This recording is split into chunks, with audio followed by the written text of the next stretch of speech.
Plan A. What if we paint the car blue or maybe green? Exactly. Plan B.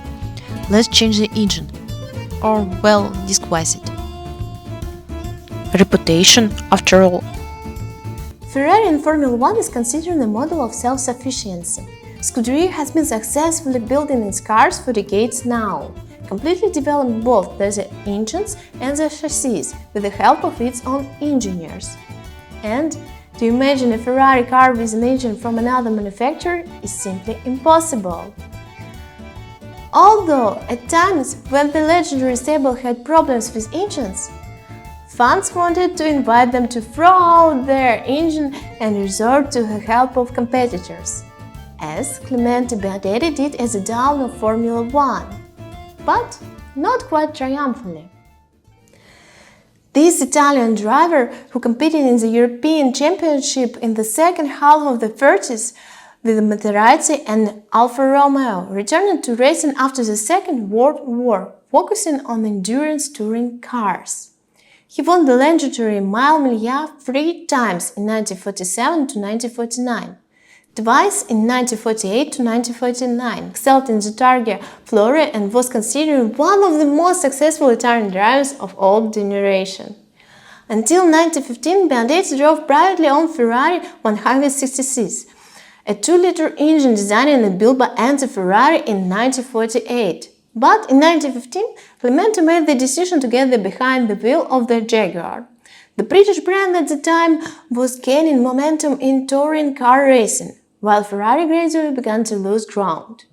That year, Beadetti driving Jaguar XK120 managed to take part in only 3 races. Post-war Europe was generally not very rich in serious touring car races, of which there were 6 to 7 a year in Targa Florio and Le Mans, where Clemente retired, and the Mille Miglia, where he finished 8th. Despite the technical problems, Beadetti was so impressed with Jaguar's speed.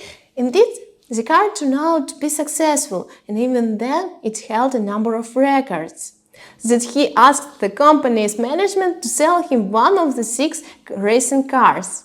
But in the end it was possible to buy only the engine. Jaguar refused to sell the entire car. It was with this matter that Beadetti was going to start at the 1950 Italian Grand Prix, the last stage of the debut World Championship.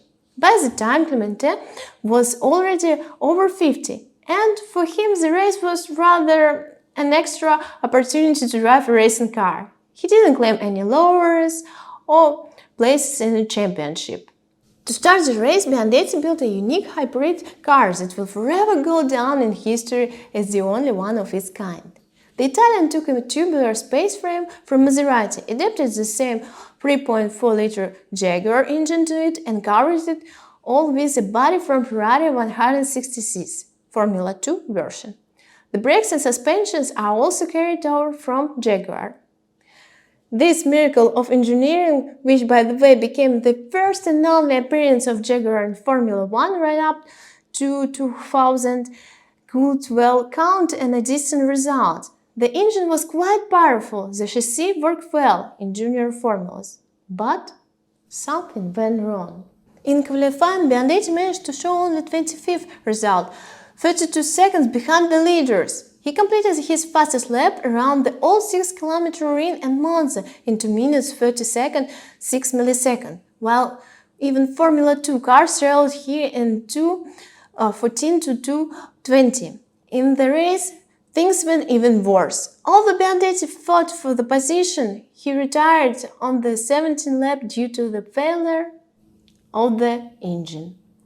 But despite the fact that the attempt to start the Grand Prix with a Jaguar-powered Ferrari car failed, Beadetti, who made a name for himself in touring car racing, forever went down in Formula 1 Grand Prix history as the driver who first and last encroached on the integrity of Ferrari cars. And it was a good try.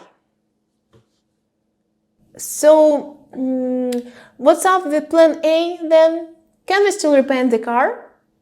Many people remember that in the 50s Ferrari F1 cars sold to private traders repainted in any color at the request of the customer, Everyone remembers the canary yellow car of the Belgian old version Benier or the sky blue Ferrari of Louis Rosier. But everyone also knows that Enzo Ferrari himself almost never changed the color of the factory team cars. They always remain bright red.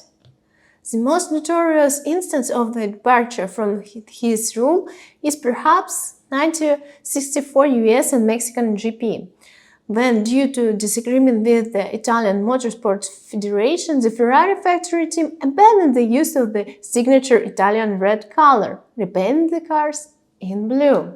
It happened in the last two races of the 1964 season, when the North American racing team entered two Ferraris painted blue, due to disagreement with the Italian Motorsport Federation. The cars were driven by John Surtees and Lorenzo Bandini.